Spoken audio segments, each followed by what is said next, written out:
Nah, karena saya udah ya sedikit banyak saya tahu kehidupan di sana, cara belajar di sana, ya alhamdulillah semuanya bisa terprogram dengan baik ya. Nah, saya mau ini share dulu sama teman-teman sekalian, barangkali ada ponaannya, saudaranya yang kepengen beasiswa ke luar negeri. Nomor satu ya, untuk persiapan itu jelas mutlak yang diperlukan adalah kemampuan bahasa Inggris. Kemampuan bahasa Inggris ini ya kan ada ukurannya ya. Ukurannya itu TOEFL ya. TOEFL itu minimal 550 ya. 550 itu kan syaratnya. Kalau kita kepingin aman, ya harus di atas itu. 560, 570, dan sebagainya. Nah, yang kedua adalah motivation letter. Ya.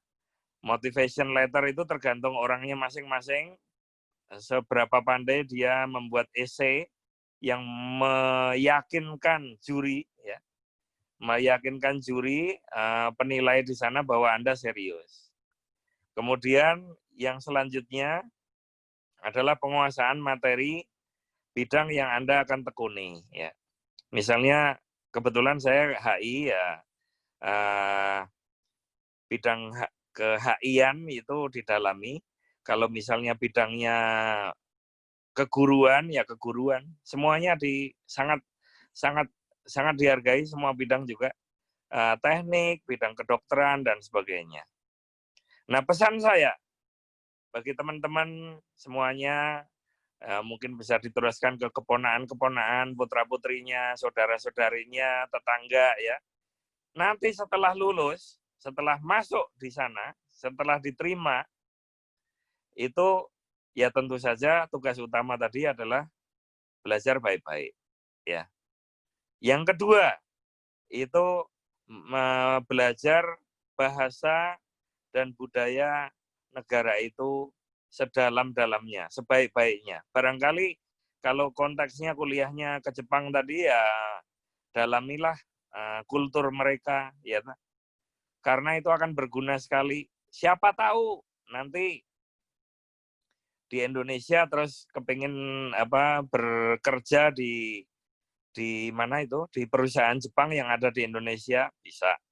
Atau kalau konteksnya ke Cina ya, perusahaan Cina yang di Indonesia banyak sekali, perusahaan Amerika, Swedia, perusahaan Inggris, itu semuanya ada di Indonesia, ada di Jakarta ya.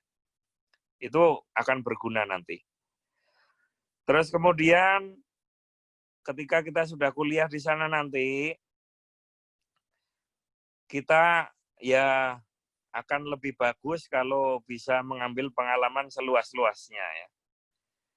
Pesan dari dosen saya dulu yang kebetulan menginspirasi juga, dosen di UGM, dia kuliahnya di Pittsburgh, di Amerika Serikat, dia kuliah di sana, dia ceritakan pengalaman-pengalaman kuliah di sana, yang namanya kuliah, ya mirip-mirip kita di pondok ya. Itu kita belajar itu 24 jam. Ya. Nah, di luar negeri ini semua adalah pelajaran. Ya. Di kampus pelajaran, di kehidupan sosial pelajaran. Ya, kita kan nganggap negara lain tuh kayak negara-negara Inggris, Amerika itu kan pembangunannya lebih dulu dari kita ya. Jepang itu ya lebih duluan dia ya. Saya nggak bilang Indonesia ketinggalan nggak, tapi mungkin suatu saat nanti bisa juga seperti mereka kalau jalannya benar ya. Nah ini, oh kalau orang sana menyelesaikan ini begini, oh kalau orang ini menghadapi ini begini. Nah, satu hal yang saya terkesan tentang kehidupan di luar negeri ya, yang bagaimana orang Jepang memperlakukan anak gitu ya. Pendidikan terhadap anak kan bagus sekali di sana. Perhatikan, anak-anak itu kalau di TK, kebetulan anak saya TK waktu itu diajarin ngapa-ngapa bisa sendiri. Makan sendiri, ngatur tempat tidur sendiri, kan ada tidur siang tuh di TK di sana. Nah, di Indonesia, negara yang kita cintai ini, ya saya kalau lihat orang-orang yang rada kota sithik ya. Anake arep mangan mau makan gitu, ditulang karo pembantune ya toh. Diikutin. Wah, lari-lari. Alah, makan kok sampai disuapin, diikutin kayak gitu sih. Repot amat gitu. Itu nggak laku, di luar negeri nggak ada itu. Anak harus kamu makan, duduk. Nah, itu diajarin, makan sendiri. Nyelesaikan pekerjaanmu, PR sendiri gitu. Jadi itu nilai-nilai yang saya ambil. Anak-anak saya nggak ada yang saya suapin dia lari-lari. Oh, nggak mau tuh disuapin lari. Wah, nggak ada. Harus sendiri gitu. Harus sendiri. Itu pelajaran kecil loh ya. Pelajaran kecil itu ternyata berpengaruh sampai gede gitu. Berpengaruh sampai gede gitu. Ketika saya pulang ke Jakarta, itu teman-teman saya, teman-teman kantor, teman-teman tetangga, kamu kok jahat sekali tuh anak suruh makan sendiri. Lah ya memang itu itu itu didikan saya seperti itu. Masa makan pakai disuapin keliling-keliling taman gitu. Enggak ada. Nah, saya membiasakan itu. Ya itu ikut kultur lah. Ikut kultur di mana dia sekolah dulu. Terus kemudian ada saya pernah dimarahin sama polisi. Saya pernah dimarahin sama polisi gitu. Ya, ketika itu nyebrang jalan gitu ya. Nyebrang jalan tidak pada tempatnya, tidak di cross zebra cross itu loh. Kalau di Indonesia biasa kali ya. Kita masih biasa nyebrang yo sing cedhak endi ya. Sing cedhak endi wis dadak mlaku-mlaku ya. Nah, langsung nyebrang aja. Kalau di sana nggak bisa. Itu harus ada aturannya. Nah, ketika kita sudah nyebrang, dimarahin polisi saya. Kamu nyebrang di sini sembarangan gitu. Nggak boleh, ngerti nggak? Ini etikanya nggak benar, peraturannya kamu langgar habis-habisan di sini. Nggak bisa seperti itu. Ya mohon maaf, saya kan nggak ada mobil lewat. Saya pikir juga udah aman lah. Bukan itu. Gitu. Apa kata polisi itu? Bagaimana kamu memberi contoh kepada anak-anakmu? Anak-anakmu yang kamu gandeng itu. Nggak malu kamu? Waduh, iya ya. Itu anak-anak kamu itu akan terbawa oleh kebiasaan kamu. Gitu. Waduh, iya. Oh iya. Ini, kamu harus didik anak-anakmu dari contoh yang benar. Gitu. Waduh, iya.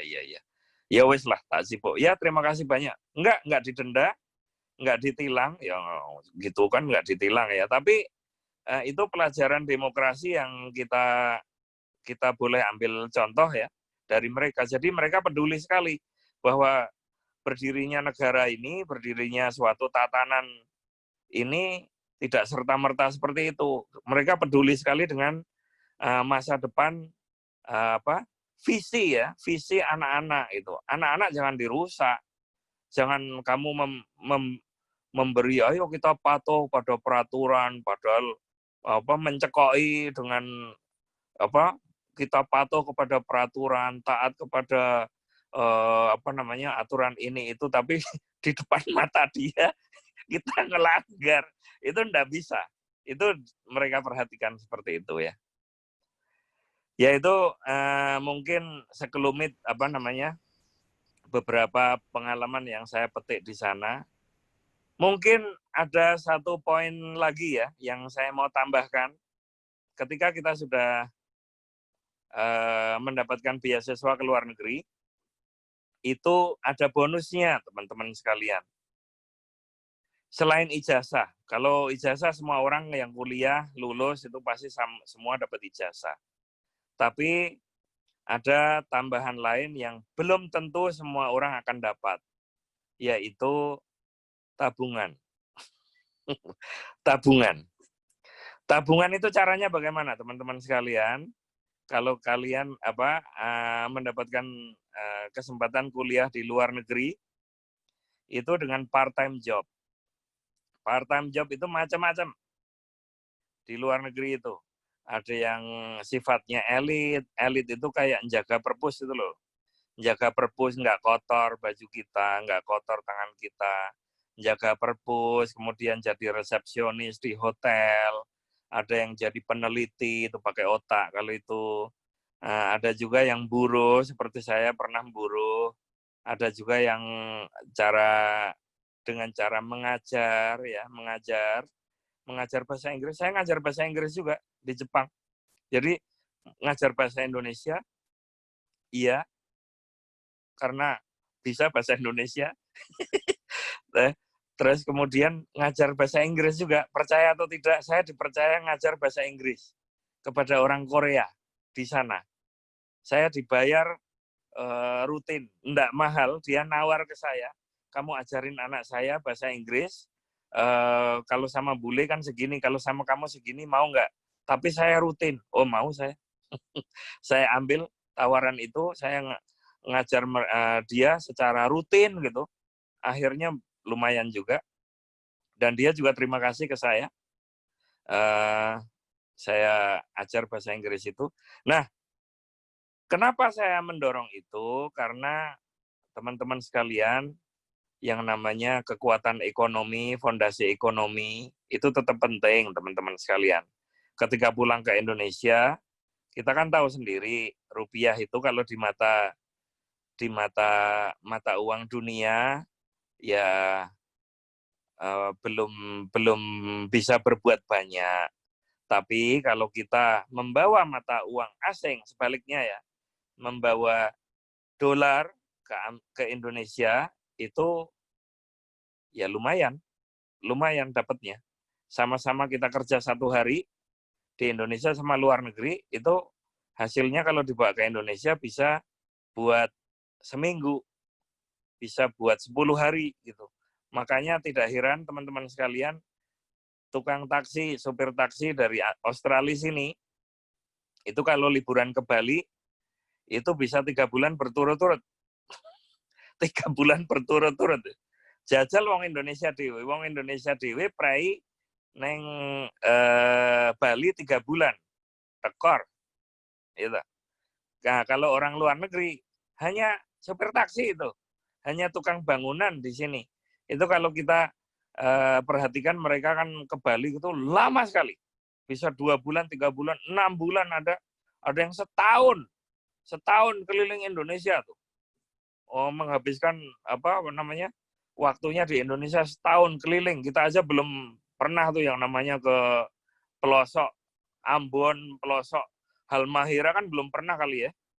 Nah, dia sudah itu menghabiskan uang, menghabiskan uang untuk jalan-jalan. Nah, kayak gitu. Ya, itu pesan saya, kalau ada kesempatan ke sana, manfaatkan itu sebaik-baiknya untuk ngumpulin modal.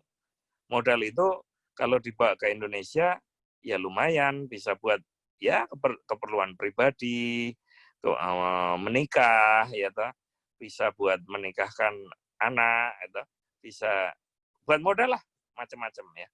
Nah, kemudian bonus yang lain, itu kan bonus yang pertama tadi, ya. Bonus yang lain, setelah mendapatkan beasiswa ke luar negeri, kuliah di luar negeri tadi, itu mendapatkan kesempatan untuk bekerja di luar negeri juga. Bekerja di luar negeri.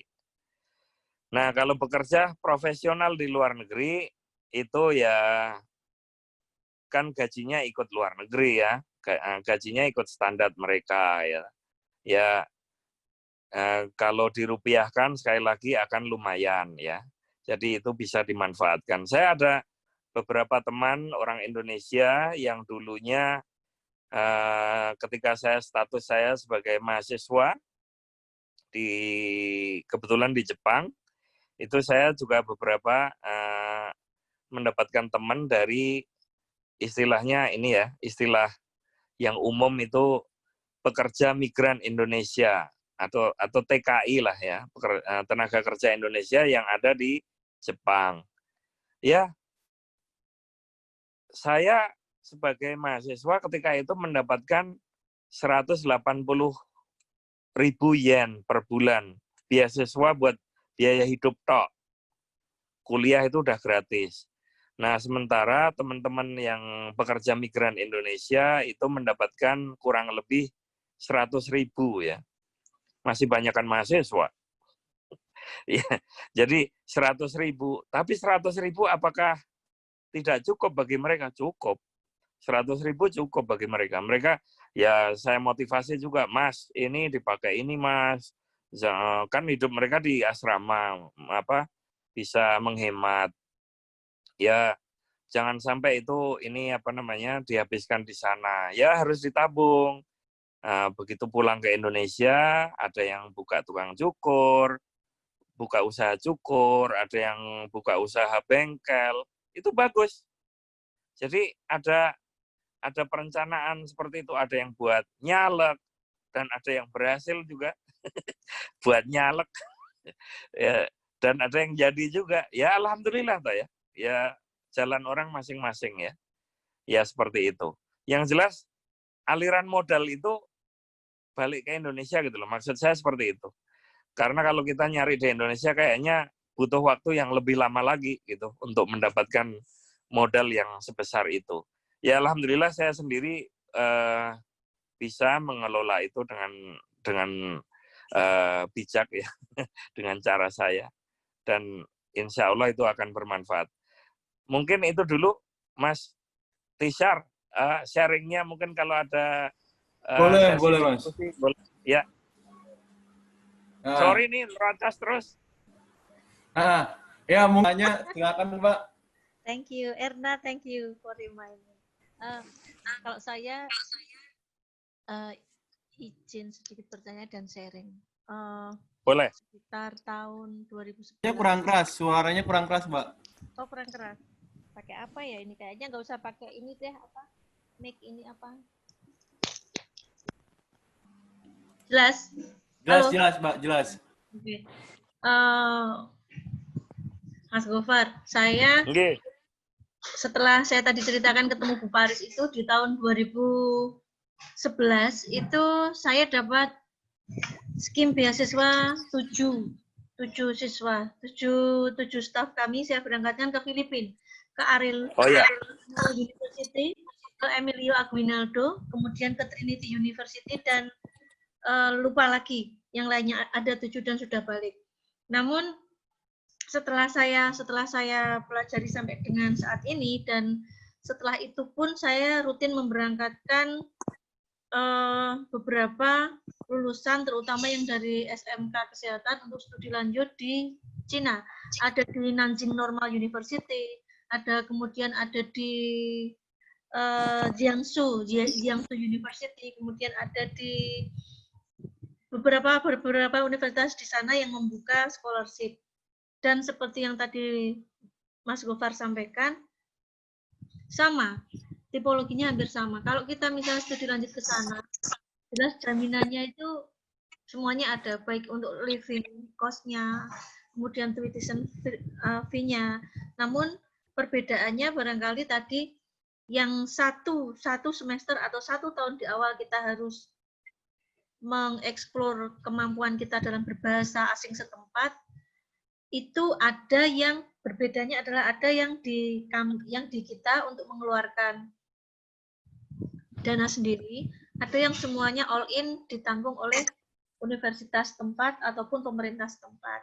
Nah, yang saya tadi sangat tertarik kembali lagi justru kepada penempatan. Kalau yang di scholarship khususnya yang studi lanjut di Cina, kebetulan saya dipercaya menjadi komisaris PT Segra Indonesia China, jadi yang khusus mengelola untuk scholarship itu yang tujuannya diantaranya ke China dan ke Asia. Justru setelah saya beberapa kali ke Cina itu sebenarnya banyak meleknya. Kenapa istilahnya ada ketakutan dari pihak Amerika, terus kemudian a priori dan lain sebagainya kita. Kalau saya lebih melek ke sana bukan saya lantaran background saya terus saya ke Cina-Cinaan itu enggak. Karena kebetulan sudah pernah beberapa kali ke sana dan saat ini karena pandemi itu beberapa siswa kami tarik untuk pulang ke Indonesia, tapi scholarship-nya tetap berjalan gitu. Nah, yang saya tanyakan justru yang khusus ke Australia kami memang belum buka jalur. Kalau yang ke Jepang saya sudah dengan PAIPEA.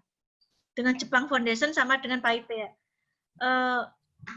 Itu juga termasuk penempatan tenaga kerja terutama yang di bidang kesehatan setelah mereka selesai mendapatkan sertifikasi kompetensi sesuai dengan yang mereka punya standarnya. Misalnya standarnya apa? NCLEX. Ya oke, kita ikuti. Standar NCLEX itu kita penuhi sesuai dengan negara tujuan di mana kita ditempatkan. Nah, kalau yang khususnya yang di Australia ini barangkali nanti ada link atau apapun, atau barangkali nanti setelah pandemi ini saya bersama organisasi saya nanti boleh ngangsu kawruh ke Canberra, akan sangat senang sekali. Istilahnya kalau kita tahu secara langsung daripada kita istilahnya hanya dari yang seperti ini, kalau kita ketemu langsung biasanya mohon maaf kalau tipologi kita orang Indonesia itu istilahnya kalau kita tidak ngerti secara langsung bagaimana keadaan di sana, masih ada keraguan-keraguan. Kalau kita memang tidak ada jiwa bahwa oke lah kita modal nekat kita mau ke sana, itu kurang percaya. Dan demikian juga yang saat ini saya alami, saya pun juga alhamdulillah dapat skip untuk studi lanjut PhD saya. Semoga nanti ini pandemi selesai, saya sudah dapat promosi nanti di Desember ini selesai, alhamdulillah sekali. Dan memang sebenarnya begini, kalau setelah saya pelajari itu kanal informasi mengenai scholarship itu masih sangat-sangat terbatas. Sementara skim beasiswa itu sangat luas. Untuk mengaksesnya ke sana, itu satu ada keraguan-keraguan, yang kedua yang mendampingi atau mensupervisi calon-calon mahasiswa untuk studi lanjut ini masih kurang. Kemudian itu tadi mereka masih seperti kalau orang Jawa bilang awang-awangan, piye toh seperti itu. Padahal kita itu istilahnya ya, saya misalnya mau kuliah di UGM, pulangnya berapa satu semester sekali baru bisa pulang. Lambok ya, scholarship aja ke luar negeri toh pulangnya juga satu semester itu baru bisa pulang. Gitu maksud saya. Saya membandingkan diri saya manakala di Ma'had dulu. 6 bulan baru boleh pulang. Beda kalau assalam sekarang. Saya bilangnya assalam zaman dulu ya. Nah ini kalau seandainya informasi yang seperti ini bisa terpapar lebih cepat kepada adik-adik kita, itu saya rasa pencerahan tentang keilmuan itu juga bertambah, terus kita juga bergaul itu juga lebih istilahnya fleksibel lagi. Dan mohon maaf, saya perlu informasikan boleh tentang studi lanjut di Cina sedikit saja. Boleh. Saya waktu itu diterima direktorat di sana di Nanjing Normal University. Yang saya tanyakan begini, kalau untuk bachelor di Indonesia itu 144 SKS itu firm harus ditempuh. Itu dari situ di universitas di Indonesia kami ada satu SKS yang mewajibkan mata kuliah agama, terserah mau agama Islam, agama Kristen, agama apa. Kalau yang di universitas yang berbasis Islam pasti setiap semester itu ada satu SKS untuk agama. Di sana tersenyum. Barangkali maksud Ibu yang dimaksudkan apakah di sini ada pendidikan satu semester tentang komunisme, sosialisme, lainisme? Saya langsung menyatakan iya. Di sana dijawab begini, Dok. Di universitas di Cina manapun tidak ada keharusan untuk satu SKS di-spend untuk pelajaran itu tadi, sosialisme, lainisme, komunisme.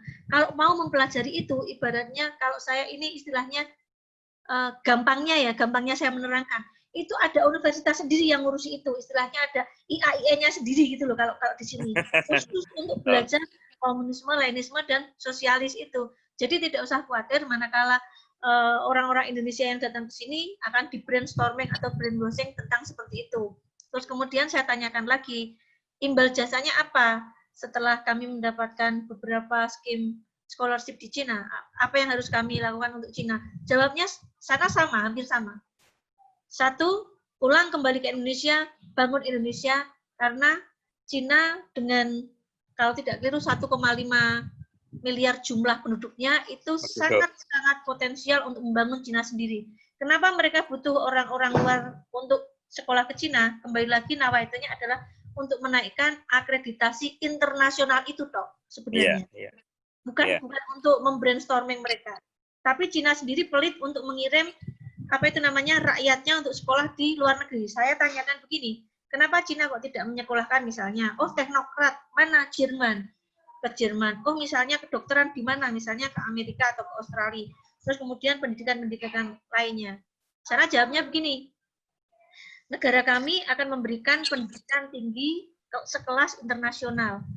Jadi kami akan bayar profesor manapun yang paling terkenal di dunia ini untuk ke Cina untuk minterke rakyat kami. Karena apa? Itu jauh lebih murah ketimbang saya beresiko menyekolahkan rakyat saya ke luar negeri, ujung-ujungnya mereka kembali, ideologinya mereka sudah berbeda, yang ada dia masuk ke Cina sebagai pemberontak. Itu toh. Itu simpelnya seperti itu. Jadi kalau ke Cina seperti itu, nanti barangkali ke Filipina saya juga, iya, yang kemarin juga staf sana saya juga barusan dapat dari Taksin University dan Maido University juga baru pulang. Jadi yang bendera ini saya belum apa itu namanya, belum ada link. Kalau ke Korea, warning, semoga Mas Intisar Ahmad juga warm welcome terhadap kami, manakala nanti insya Allah kami bisa ke Canberra untuk mendalami tentang scholarship dan penempatan di Australia terutama. Demikian dari kami, semoga yang saya sampaikan juga bermanfaat. Terima kasih. Mbak Ati, menyambung mengenai kerjasama dengan Australia dalam bidang pendidikan. Nah ini kalau dengan Australia, kerjasama pendidikan Indonesia-Australia ini sudah ada, tinggal kita meramaikan saja, tinggal wadahnya sudah ada. Ada wadah mungkin familiar dengan ini ya, MRPTNI itu tahu ya? Iya. Majelis Rektor Perguruan Tinggi Negeri Indonesia, itu kan negerinya. Mungkin kalau swastanya juga ada semacam kopertisnya ya. Nah, salah satunya dulu yang ya insya Allah saya turut membantu juga Pak Singgih dan teman-teman waktu saya di Thailand. Saya membuka pintu untuk kerjasama antara universitas, antara kopertis Solo ya, Surakarta, dengan beberapa universitas di Thailand. Alhamdulillah, itu jalan sampai sekarang. Jadi, alhamdulillah saya jalan, saya dengan Nakhon University, Nakhon Sitamarat. Nakhon Sitamarat ya. BCN Nakhon Sitamarat dengan BCN Nakhon Sawan. Sampai sekarang masih Iya, alhamdulillah. Ya. Kalau ini universitasnya Pak Singgih itu apa namanya? Universitas Duta Bangsa. Bina Bangsa ya? Duta Bangsa. Duta Bangsa itu salah satunya dengan Huaqiao University. Huaqiao, ya, Huaqiao. Saya juga dengan Huaqiao.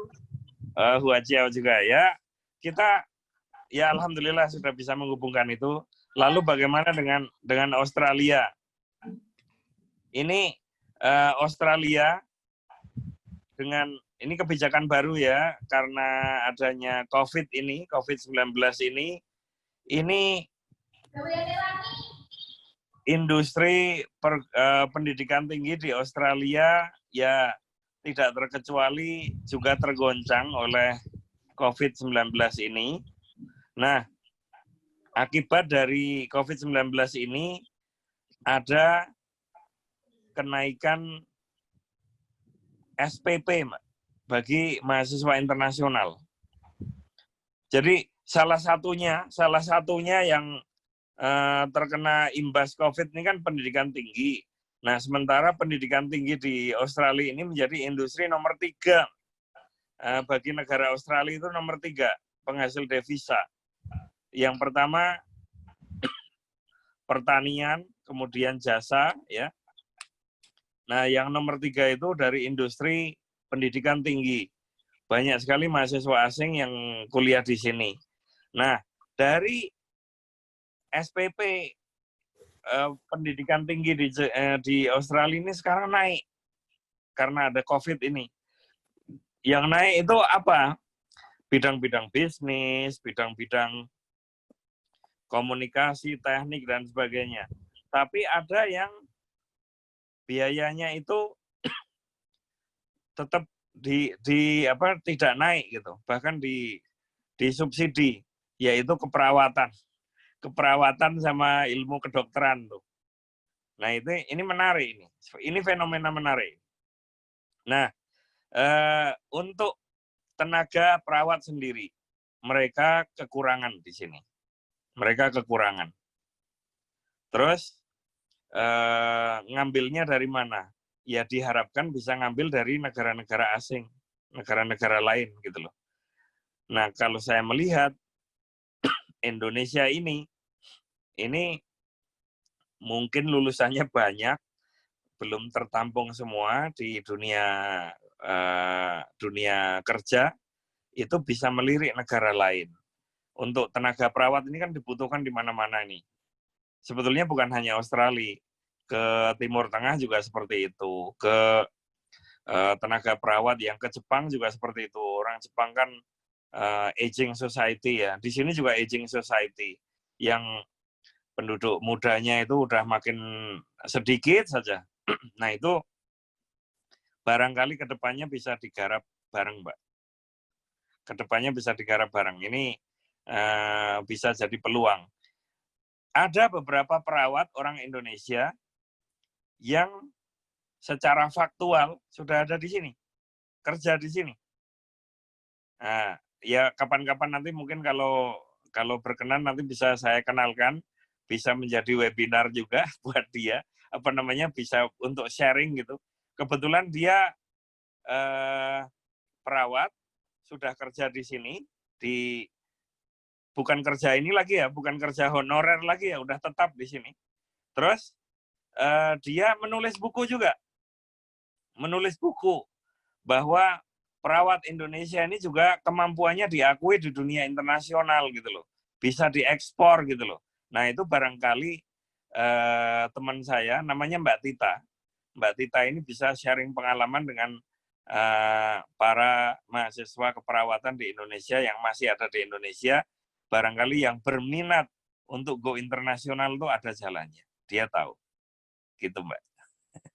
Nah, untuk kerjasama antar universitasnya ya tentu saja bisa kita lakukan itu malah lebih mudah, bisa lebih mudah. Nah, ini kan seperti Mbak Tita teman saya itu kan hasilnya itu. Kalau kerjasama universitasnya malah justru lebih mudah lagi. Universitas Aisyah Jogja itu sudah melakukan itu dengan universitas di Australia ini. Terus kemudian UAD Ahmad Dahlan Jogja juga itu juga sudah melakukan. Barangkali nanti menyusul tempatnya Mbak Ati bisa menjalin kerjasama juga. Pokoknya kita membuka wawasan internasionalnya. Monggo. Halo Mas, saya mau ada pertanyaan nih Mas. Pertanyaan sedikit. Ya. Ini kan mengenai, dulu kan saya pernah di Direktorat SMK. Di Direktorat SMK ini kan ada jurusan baru mengenai kesehatan masyarakat. Ya. Nah, itu kan ada namanya kerjasama, misalnya lulusan-lulusan yang kesehatan ini bisa dikirim ke luar negeri itu untuk kalau yang untuk sementara sih yang udah kerjasama itu dengan Jepang untuk merawat lansia-lansia yang kalau di Jepang itu kan kalau nggak salah kalau orang-orang yang udah lansia itu dimasukin ke ini Mas ya ke panti asuhan kalau nggak salah. Nah itu untuk merawat lansia itu. Panti jompo. Nah itu kalau untuk di Canberra itu sendiri bagaimana Mas untuk lulusan-lulusan SMK yang farmasi ini untuk kesehatan masyarakat ini? Sama. Kulturnya di sini seperti negara yang aging society juga. Kalau sudah tua itu kecenderungannya hidup sendiri, ya toh. Hidup sendiri di rumah mereka sendiri. Kalau sudah tidak ada yang ngopeni lagi ya biasanya ke panti jompo gitu. Itu sama di negara-negara maju seperti itu. Nah, terus kalau di panti jompo yang ngurus siapa? Ya babysitter yang datangnya ada yang dari Australia, tapi harapannya sih dari Asia ya yang banyak ya. Kenapa dari Asia? Itu ternyata orang Asia itu terkenal telaten-telaten gitu loh. kalau sesama orang bule itu ngopeni orang tua, ya tugasnya apa? Nganter minuman, makanan, ya udah diantar doang gitu. Kalau Indonesia, wah nganter makanan terus pada saat itu ada yang kurang nih, ada yang kayaknya kesusahan nih, apa buat duduk, buat ini. Itu kalau orang Asia tuh terpanggil sendiri itu loh. Terpanggil sendiri untuk membantu gitu. Itu udah naluriah orang Asia kali ya. Nah, itu ini yang membuat nilai lebih itu. Nah, untuk ini lulusan-lulusan dari Indonesia, saya pikir ini ada peluang sebagai peluang karir setelah lulus dari Indonesia. Peluang karir itu di negara-negara maju biasanya yang membutuhkan tuh yang negara maju yang sudah memasuki aging society. Nah, seperti Jepang, Korea, kemudian ke Australia, ini termasuk penduduknya sedikit di sini. Penduduknya hanya 25 juta. Nah, orang-orang tua itu rumah sakit itu membutuhkan tenaga-tenaga yang fresh, yang muda gitu. Tapi untuk memasuki dunia kerja di sini bagaimana? Nah, itu PR lagi, question mark lagi. Dan itu bisa harusnya bisa dipersiapkan sejak awal. Balik lagi, syaratnya adalah kemampuan bahasa asing, yaitu bahasa Inggris ya. Kalau kemampuan bahasa asing masih rendah ya tidak akan lulus, tidak akan bisa masuk gitu. Karena untuk mendapatkan visa, untuk mendapatkan kontrak itu semuanya berdasarkan itu gitu. Nah, selama ini tenaga-tenaga itu banyak diisi oleh Filipina ya, tetangga kita Filipina. Mereka sama-sama perawat, tapi bahasa Inggrisnya sudah lebih baik duluan gitu. Nah, itulah yang menjadi PR kita. Harusnya kita belajar dari Filipina tuh. Barusan saya kemarin kenalan sama perawat Filipina. Wah, masih muda udah kerja di sini tuh, di rumah sakit di Australia. Artinya berarti remunerasinya sudah ikut orang Australia gitu loh. Oke, kayaknya ada yang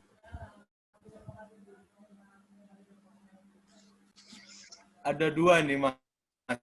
Mas Toto dan Mas Pridoni. Oke.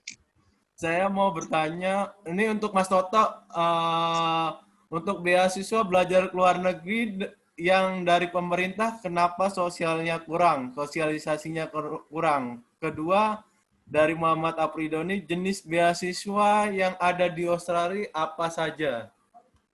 Monggo Yeah. Mas Gofar. Oke. Pertanyaan yang pertama dulu, Mas Toto, kenapa sosialisasi kurang? Ya toh?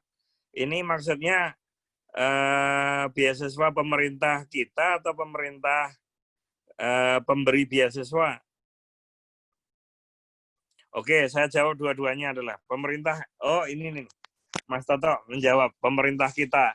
Kalau dari pemerintah kita, artinya pemerintah Indonesia ya, itu sosialisasinya itu ke kantor pemerintah, ke kantor pemerintahan juga gitu. Biasanya sosialisasinya ke sesama instansi pemerintah. Kebetulan kalau saya sih di instansi pemerintah, jadi mendapatkan akses itu, mendapatkan pengumuman itu gitu. Cuman di kementerian lain itu harus rajin-rajin dicek, atau bisa juga dicek melalui websitenya langsung ya. Yang saya tahu itu ada beasiswa dari pemerintah Indonesia buat warga negara Indonesia sendiri. Yang pertama adalah yang sangat prestisius, namanya LPDP ya. LPDP itu dikelola oleh Kementerian Keuangan ya. Umumnya yang saya tahu itu yang dapat beasiswa ini adalah pegawai negeri sipil yang sudah diterima di luar negeri, di universitas di luar negeri yang boleh dibilang terkemuka lah, ada rankingnya, ada kriterianya tertentu yang bisa masuk dalam kategori LPDP. Terus ada beasiswa lain yang namanya Spirit, ya. Sebetulnya rinciannya ini bisa lebih banyak lagi loh ya. Ada Spirit, kemudian ada juga tuh Mas Ferry itu, Mas Ferry sudah ngechat tuh LPDP itu apa, Spirit itu apa, terus kemudian bagi para akademisi, dosen ya, dosen baik swasta maupun negeri itu ada mekanisme beasiswa juga yang dikelola oleh Kementerian Pendidikan ya, itu bisa dicari ke Kementerian Pendidikan kita, Kemdikbud kita ya. Itu beasiswa yang ditawarkan oleh pemerintah Indonesia sendiri. Kalau Anda dari provinsi-provinsi itu kadang-kadang juga ada pemerintah provinsi masing-masing itu juga ada memberikan beasiswa ke karyawannya atau ke warganya. Contohnya ya, itu Papua. Papua itu memberikan beasiswa kepada warganya, warga Papua, Provinsi Papua untuk belajar di Australia itu juga ada. Ya. Mungkin provinsi lain juga ada, saya tidak hafal tentu saja. Nah, untuk sosialisasinya, ya sekali lagi itu biasanya pengumumannya di instansi pemerintah, tapi bisa dilacak di website, rajin-rajin menengok website mereka. Dan untuk beasiswa ke luar negeri ya, itu saya sudah share juga ke Mas Intisar ya. Kalau mencari beasiswa yang ke negara-negara maju yang kita maui itu nyarinya di mana sih? Ya ke kedutaan mereka masing-masing. Kalau Anda di Jakarta sekali-kali main aja ke kedutaan Jepang di Tamrin, kemudian ke kedutaan Amerika di Kebon Sirih ya, kemudian ke kedutaan Swedia ya, itu kebanyakan ada di daerah Kuningan ya, sekitar Kuningan, itu main aja nggak apa-apa, berkunjung, saya mau mencari informasi mengenai beasiswa gitu boleh, mereka welcome ya. Terus tadi ada pertanyaan lagi dari mungkin itu ya, mudah-mudahan bisa menjawab Mas Toto. Terus ada pertanyaan lagi dari tadi siapa? Mas Afridoni ya. Saya lanjut ya. Siap. Saya lanjut aja. Bagaimana dengan beasiswa yang ke Australia? Ke Australia itu banyak jenis beasiswanya, Mas. Ya. Yang pertama, yang paling umum itu adalah Australia Awards ya. Tiap tahun tuh ada ditawarkan kepada masyarakat Indonesia. Nyarinya di mana? Itu linknya ada, Anda langsung klik aja Australia Awards 2020 atau 2021 itu di Google, nanti pasti muncul. Nah itu merujuknya kemana? Ke Kedutaan Australia yang ada di Jakarta, tepatnya di Patra Kuningan itu. Anda kalau ada waktu nanti bisa main ke sana secara fisik lihat.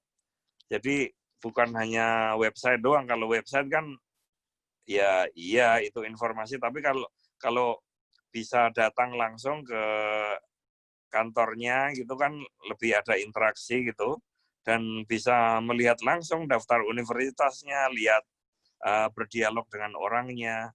Itu yang pertama Australia Award. Terus yang kedua ada beasiswa yang ditawarkan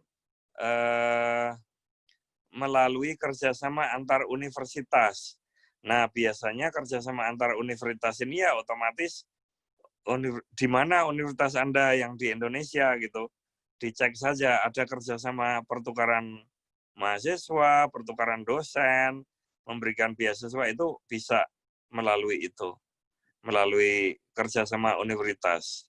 Jadi ada mekanisme G2G itu antar government, ada mekanisme U2U antar universitas. seperti itu. Itu bisa diteliti, bisa ditelusuri di universitas masing-masing. Gitu, Mas. Halo? Siap. Ada lagi yang mau bertanya? Silakan Monggo. langsung ditanyakan langsung aja. Ada yang mau Boleh. bertanya lagi?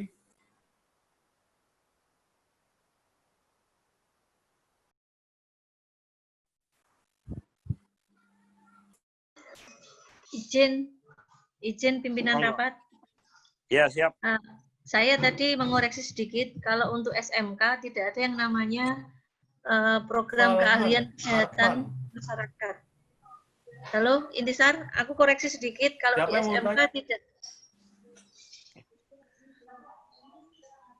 Sar, Mbak Ati di sini. Iya. Lanjut. Ya, kalau untuk kesehatan masyarakat itu tidak ada program keahlian untuk SMK. Sekarang nomenklaturnya diganti menjadi TLM, Teknik Laboratorium Medik. Terus kemudian untuk yang khusus ke luar negeri, untuk yang tadi dikatakan apa itu namanya, apa Mas, yang lansia itu istilahnya apa? Golden aging. Aging Society. Aging Society ya. Itu namanya caregiver. Ya. Kalau di sini ada lagi keahliannya, sudah ada nomenklaturnya namanya pekerja sosial. Jadi itu sudah diakui. Itu masuk satu kompetensi tersendiri. Itu saja. Kemudian untuk yang LPDP sepertinya yang informasi saya dapat tahun ini LPDP tidak mengeluarkan skim beasiswa. Hanya yang ongoing saja yang dilanjutkan. Terus yang lainnya adalah Budi DN maupun Budi LN. Kalau yang Budi DN sepertinya masih ada, yaitu beasiswa untuk dosen Indonesia, beasiswa unggulan dosen Indonesia masih ada. Terus kemudian yang lainnya lagi nanti boleh sharing deh. Kalau LPDP kebetulan saya juga dapat skim nih dari LPDP. Terima kasih LPDP, jaketnya sudah aku terima. Terima kasih, saya kembalikan lagi. Mas Tisar. Itu ada lagi yang mau bertanya? Sudah azan kayaknya, Sar. Iya, udah azan. Gimana? Mau dilanjut habis maghrib atau sudah? Halo. Ya, monggo. Oke. Ada mungkin satu lagi pertanyaan. Ayo teman-teman yang mau bertanya satu lagi. Sar, kalau nggak ada pertanyaan ini udah hadir di antara kita ini Mas Ferry. Mas Ferry yang ada di Kementerian Pendidikan ini bisa memberikan dan kebudayaan. Ya. Monggo Mas Ferry. Oke, Mas Ferry kasih tambahan Mas Ferry. Wah, monggo Mas Ferry. Kayaknya udah lengkap ini dari Mas Gofar. Enggak lah. Ayo, dari Mas Ferry di Direktorat Pendidikan Tinggi nih. Iya. Soalnya kan kondisinya sekarang COVID ini ya, saya nggak bisa ngomong banyak karena kan beda banget dengan tahun-tahun lalu gitu. Betul ya. Jadi aku udah cerita gini, ternyata nanti kebijakannya beda, kan nggak enak. Iya. Ya kalau pada umumnya ya seperti tadi udah disampaikan Mas Gofar, ada LPDP, ada beasiswa. Ya LPDP itu ada yang Budi untuk dosen ya, beasiswa untuk dosen Indonesia. Kemudian ada beasiswa unggulan di Kemdikbud. Nah itu Tisar kan juga tahu tuh di Sekretariat Jenderal. Nah cuman saya nggak tahu tahun ini apakah ada atau tidak. Nah kemudian di Kemdikbud juga sekarang dibentuk unit baru, yaitu PLPP, Pusat Layanan Pembiayaan Pendidikan. Jadi nanti semua beasiswa itu yang tadinya tersebar di berbagai direktorat, ada yang di Dikti, ada yang di Dikdasmen, ada yang di Sekretariat, itu akan dikumpulkan di PLPP itu. Nah, itu rencananya di awal tahun begitu. Nanti dengan adanya COVID ini, saya kurang tahu nih bagaimana perkembangan anggarannya. Karena kan ada pemotongan banyak untuk penanganan, dialihkan untuk penanganan COVID gitu. Nah, kalau yang beasiswa luar negeri, ya Australia, yang ya Australian Award itu nanti akan jenisnya macam-macam lagi ya. Ada. Nah, itu Mas Gofar bisa cerita lebih banyak mungkin. Dan mungkin ada juga nih yang tadi belum disebut Mas Gofar, yaitu beasiswa U2U yang langsung dari universitas. Nah, kadang Iya, ada itu. perguruan tinggi itu menyediakan beasiswa sendiri, bukan dari pemerintahnya. Biasanya ini untuk pasca sarjana, karena nanti dia akan menjadi asisten profesor untuk menangani riset yang sedang dikerjakan. Jadi ya apa, simbiosis mutualisme gitu, saling diuntungkan. Jadi profesornya dapat tenaga asisten yang mumpuni dan tidak perlu membiaya mahal gitu ya, tapi dari asisten juga dapat beasiswa dan pengalaman. Ya, ya mungkin itu dulu yang bisa saya sampaikan, bisa tambahkan Mas Gofar. Ini saya ambil background-nya Kota Canberra biar kayak penyiar berita itu loh, Mas. Ini buat penutupan ya, Mas Tisar ya. Saya langsung ke penutupan ya, Mas Tisar. Udah jam berapa, Mas? Jam 11 di sana? Di sini hampir jam 9, 8.45. Wah, udah malam juga ya. Enggak, belum. Gini Mas Tisar, ini melalui forum ini atau melalui diskusi ini mudah-mudahan bisa saling memberi manfaat ya. Saya mau titip pesan kepada adik-adik, kepada ponakan, tetangga, anak-anak sekalian. Kalau kita kali udah ini ya, udah bukan waktunya nyari beasiswa lagi ya toh. Ini untuk meraih beasiswa itu kuncinya adalah senangi dulu bahasa Inggris ya. Senangi dulu bahasa Inggris, kuasai bahasa Inggris, tidur dengan bahasa Inggris sampai bisa mimpi. Dalam bahasa Inggris gitu. Ibaratkan gitu, kalau belum mimpi kayaknya belum masuk benar itu. Nah, terus kemudian selain itu tentu saja menguasai minat dengan ilmunya masing-masing ya, bidangnya masing-masing. Terus didalami ya, tentu saja. Nah, terus kemudian yang selain itu adalah punyailah bahasa universal yang lainnya ya. Selain bahasa Inggris. Kalau bahasa Inggris kan bahasa Inggris, bahasa Arab, bahasa Jepang itu kan bahasa tutur kata, bahasa tulis ya. Kalau ada bahasa lain yang bisa kita kuasai, yang saya sebut universal itu adalah bahasa seni budaya sama olahraga ya. Salah satu kita ambil sebagai hobi lah. Itu sangat baik untuk menunjang pergaulan kita di dunia internasional. Kalau kita bisa, misalnya bisa main musik gitu ya, ternyata itu berguna. Nanti kita dengan musik itu akan bisa lebih lanyah gitu ya, lebih fluent ya dalam bergaul kita di dunia internasional karena bisa diterima di semua masyarakat ya. Terus bisa olahraga ya, itu juga sangat bermanfaat. Bisa nyanyi itu juga boleh ya, itu bisa memperlancar dalam pergaulan kita.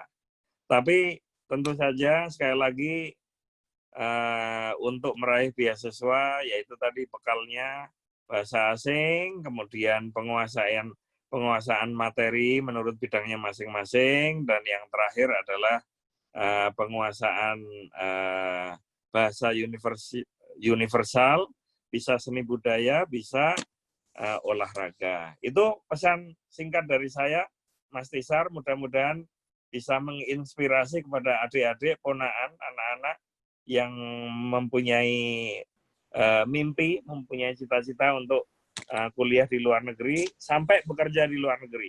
Kita harus sadari bersama di Indonesia mungkin lapangan pekerjaan tidak begitu tidak begitu luas gitu. Nah, mungkin salah satunya adalah bisa kerja di luar negeri juga bagus kok, asal modalnya pulang ke Indonesia ya. Gitu. Seperti itu, Pak Tishar dan teman-teman sekalian. Billahi taufiq wal hidayah. Wassalamualaikum warahmatullahi wabarakatuh. Terima kasih Mas Gofar atas sharingnya. Untuk sharing sessionnya untuk hari ini. Semoga bermanfaat. Wabillahi taufiq wal hidayah. Wassalamualaikum warahmatullahi wabarakatuh.